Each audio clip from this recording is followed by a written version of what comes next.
and welcome to Hixxy Studio. In this video I am going to show you how to make this Octagon easel card using some tea bag folding. So the dies that we're going to be using are the die set that we're going to be using is this set, this tea bag folding collection Octagons. They're by Jamie Rogers for Creative Expressions. And you get these two dies. The tape's already on there, sorry. You get these two dies. This one is roughly just under 4 by 4 inches, and this one is just under 2.5 by 2.5 inches. Now, for most medallions, this is what we call these, you need 8 of either size. You can layer them. This particular card only uses the larger for this this particular medallion, this particular fold, sorry, and we're going to use one of the little ones to create this little stopper here. Okay, so when you do tea bag folding, you don't want things to be too heavyweight. So if you're using pattern papers, I mean, I have used some that are probably a little bit too heavy, but as long as you burnish them, crease them and burnish them quite well, you should be fine. So the first thing though I want to show you is when I saw that I had the Octagon to work with, I wanted to do an Octagon easel card, but I don't have any Octagon dies. So I'll show you how I have done this. I took this larger die and I put it onto a piece of craft card, okay, and I drew around it. I then used a ruler and I drew lines. So this is 1/2 inch all the way around. So around every side and drew, and then I cut it. And that's what I've used for my base. And then for my mats and layers, I did the same. So this one is 3/8 of an inch bigger than the die, and this one is 1/4 of an inch. So I have my templates. So in order to create my base card, I've started with a piece of A4 card, and I'm just going to score it in half, which will be at 5 7/8. And I'm going to burnish that like so. And then I'm going to take my base template. Now, if you're using a die, it's the same kind of thing. You just hang off the edge of the die over there. And I'm doing the same with my template. Although, in theory, I could do it there. Actually, I am going to do that because we're not cutting. So we'll go with that. I need a pencil. Where's my pencil gone? There's the pencil. So I've got little bits of tape hanging around. Don't want to go. So all I'm going to do is butt that up against that crease there and against that side. It just means less to cut. And I'm going to draw there, there, there, there, there, and there. And then I'm going to take my guillotine. I've got lots of bits. I'll move some of these out of the way. I'm going to take my guillotine and I'm going to start with it. Ooh, that crease, because I know that that's a straight edge. So my first cut is going to be down that side, okay? And then I'm going to come down that side. I'm just a little bit short on that, so I'm going to go back in and see if I can just a little bit off. There we go. And then I'm going to line those marks up and cut there, making everything on the desk wobble and shake and rattle. I'm nearly done. I'm doing it forcefully because I've got quite heavyweight card here. It's, I think, more than a 300 GSM, which is like over 600 GSM that I am cutting through in one go. And the guillotine has no problem with that. I just need to give it a little bit more force, push down than I normally. So I'll leave that for another card. So I now have the base for my easel, and that needs to be scored. So this is 5 inches, because remember it's roughly a 4-inch die, and we added a 1/2 inch all round. So I'm going to score this at 2.5, like so. And there we go. And so I cut out another hexagon that size to go on the top, and I've already done my mats and layers from those dies as well. So I'm going to stick these on now, and then we'll get on to the fun bit of the tea bag folding. Let's get this assembled first. Ooh, yeah, you're all over me.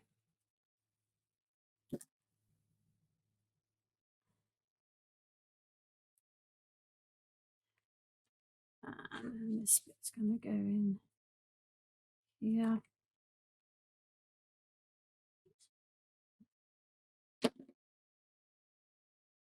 Like so, and then we'll get this bit stuck on here. Now, with the best will in the world, whenever you make your own templates, they're never going to be exact. So I'm just having a bit of a wiggle to work out that's the way around it needs to go to work out the best bit for that. There we go. That looks good. So there's our easel card. Our base easel card is ready. Oops, that slid up. Slide that down a bit. And we can put that to one side. That pin that was, oh, there it is. That was close. Let me put my finger down on that. Right, let's move that to the side. Okay, so on to the actual folding. Now, tea bag folding is not, as you would think, it wasn't actually tea bags that people folded. It was the wrappers that they came in that people used because they were a lot more decorative to begin with than they are today. And then people would find interesting ways of folding them.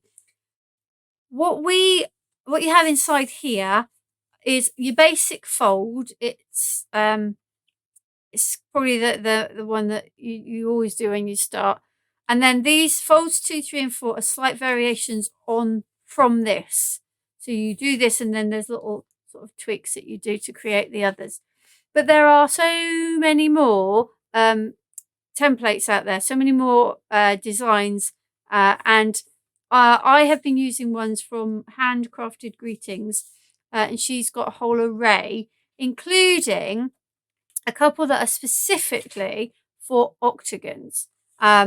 And those are the two that I'm going to show you here. So the main one, the one that makes this medallion, is called a jewel fold, because it makes like this. It looks like a gem.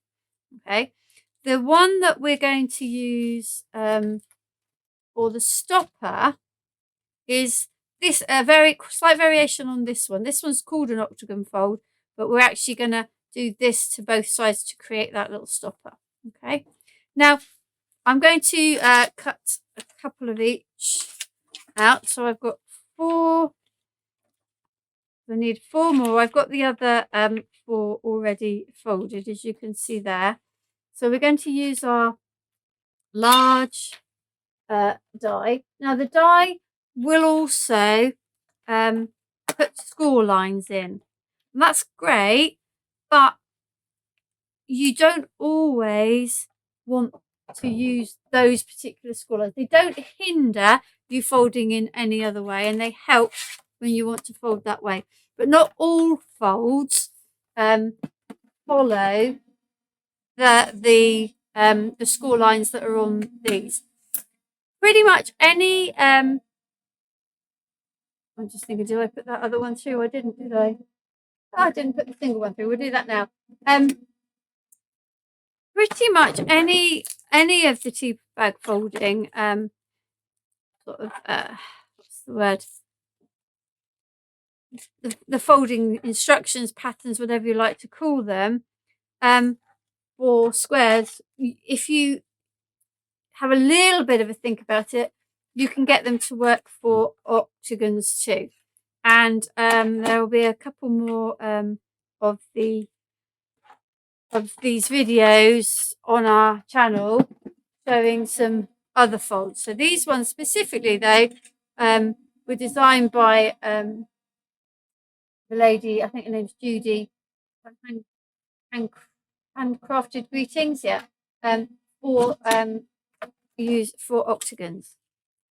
So, right, that's I'll just leave the actual bit I need on there.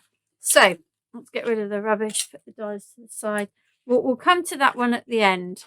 Now I always cut a whole load of pieces of paper, of copy paper, to practice on before I try to do these. Okay, so I'm just unfolding this one. In fact, am I going to unfold it? No, I won't. I'll leave that there. Probably easier not to. So this is a fairly lightweight paper, and I do not need to do any other scoring. Sometimes when you've got a heavier weight paper and it won't fold so easy, then you do. Now this fold, this dual fold, we're actually not going to use these lines on this first fold, because actually we want to fold in half like so. Okay, so I'm going to do that with all my pieces. Like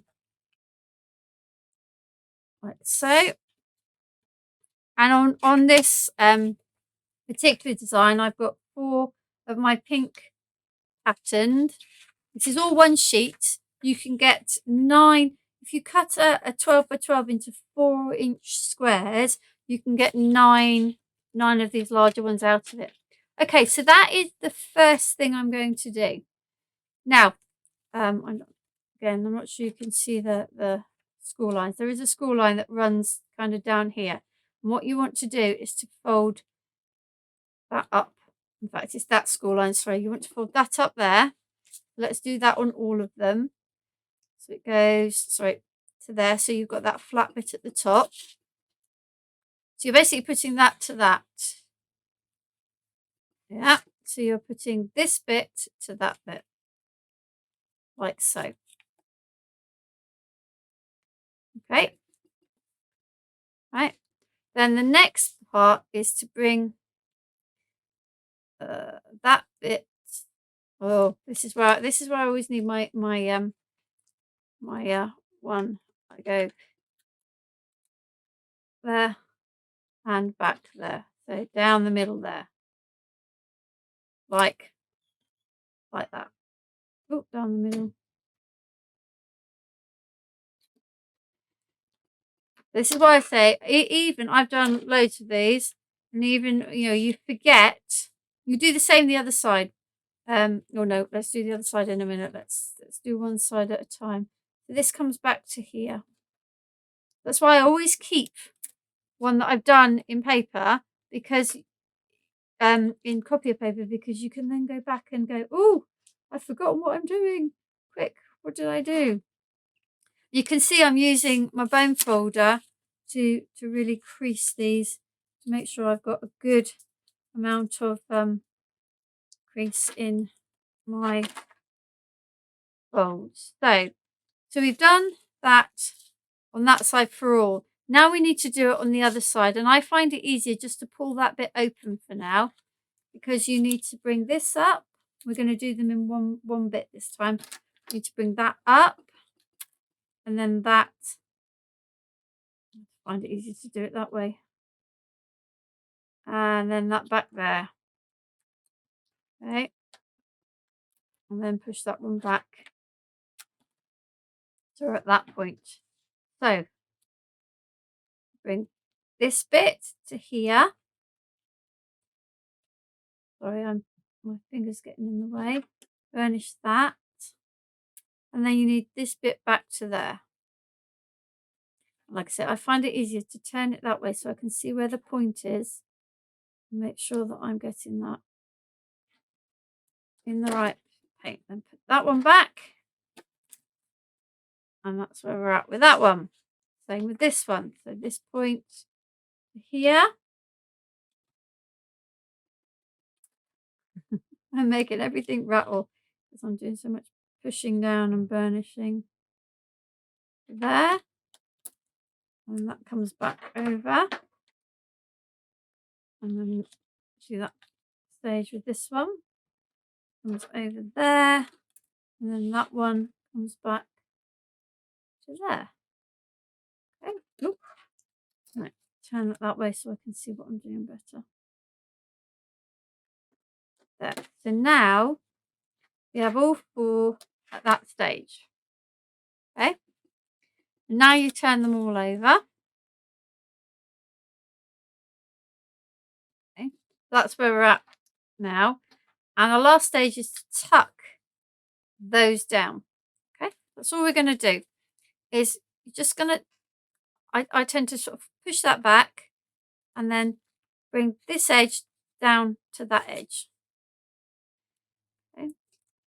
I'm going to burnish it at the end. So I'm holding on to that and then bring that one down to there.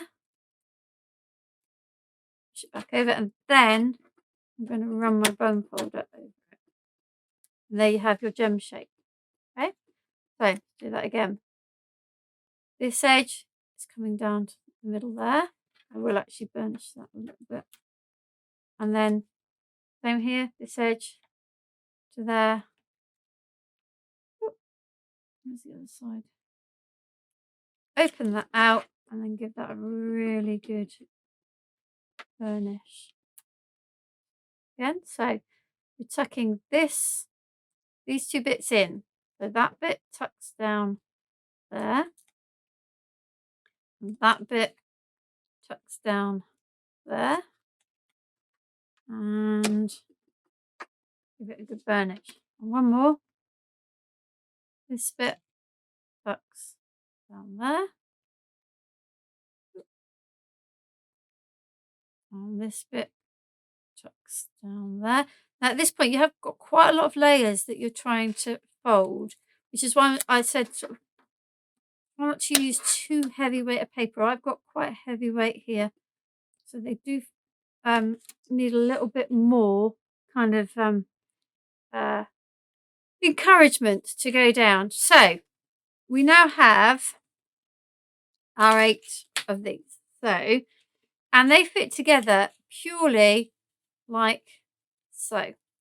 So this little bit slots under that bit, and so on round our little circle. So we're going to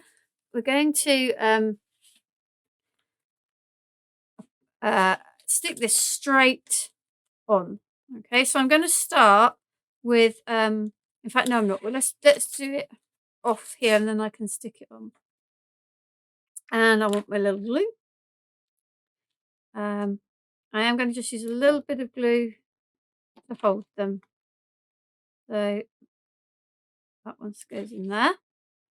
So I'm just trying to see what I've got at the front on them all.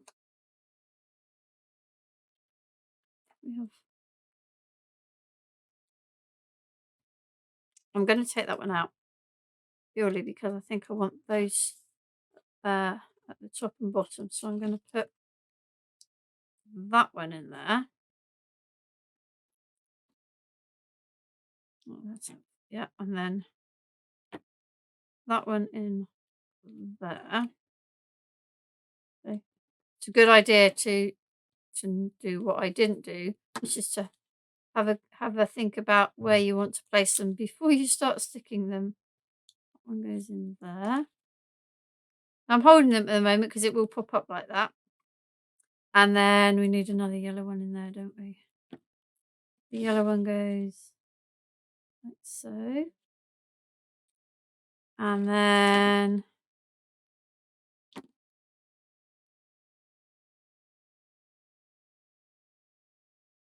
pink one goes there. Pink one goes there.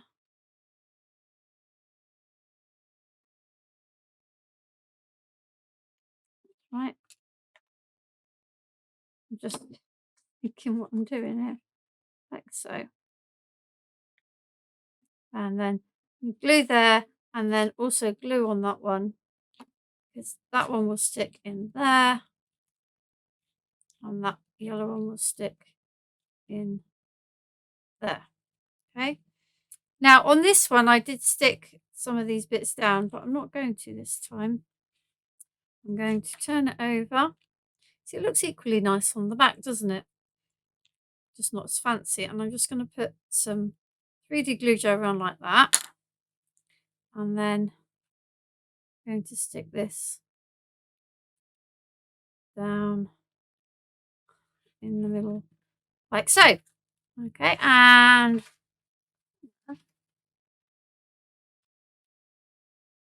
have a little gem stick in the middle.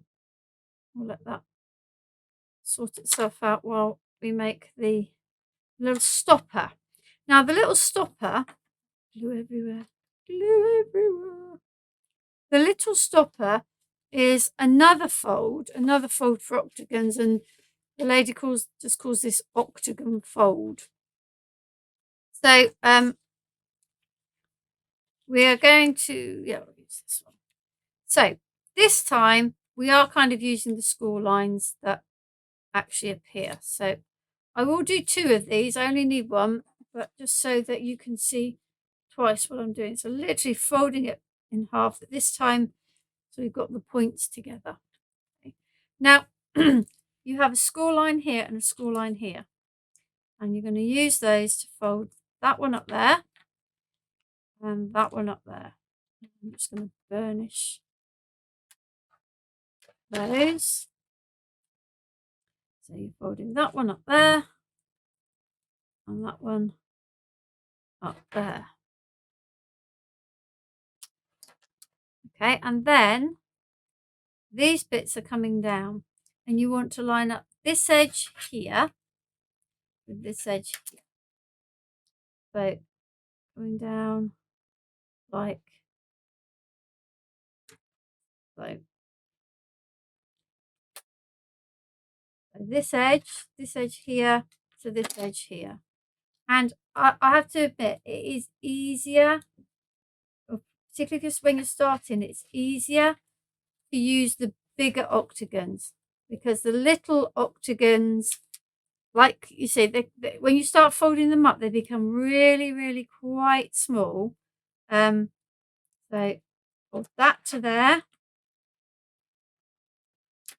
and then fold this one to here. Now I only need 1 of these. I just did it so you could see me doing that twice. All right. So the actual fold, then grab this. Just gonna push into there, and I'm going to flatten that down so that this score line and this score line line up. And then if you have I think you need 10 of these, you can then make a medallion. But I didn't want to use it as a medallion. I wanted to use it as a stopper. So I also opened this side. Get there. So you need something to push into those things. And then did the same. Flatten that down so that the score lines line up. And then that, as it sort of naturally pops up, provides an absolutely perfect little stopper. So we're just going to glue that on to there. So that now creates our stopper. It will when it's dry. It's still wet at the moment. And I just have a little sentiment to go in. This is from Julie Hickey Designs, the everyday stamps that I'm just going to put inside. So we have our happy birthday in there. Oh, there you have your Octagon easel card using the tea bag folding collection Octagons, and a couple of folds specifically made for the Octagons, the Octagon shape. I can't get my words out. The Octagon shape die. Thank you for joining me. Have a look at our there's a few other videos on for the tea bag folding with this die, so have a look at those on our channel too. Thank you for joining me.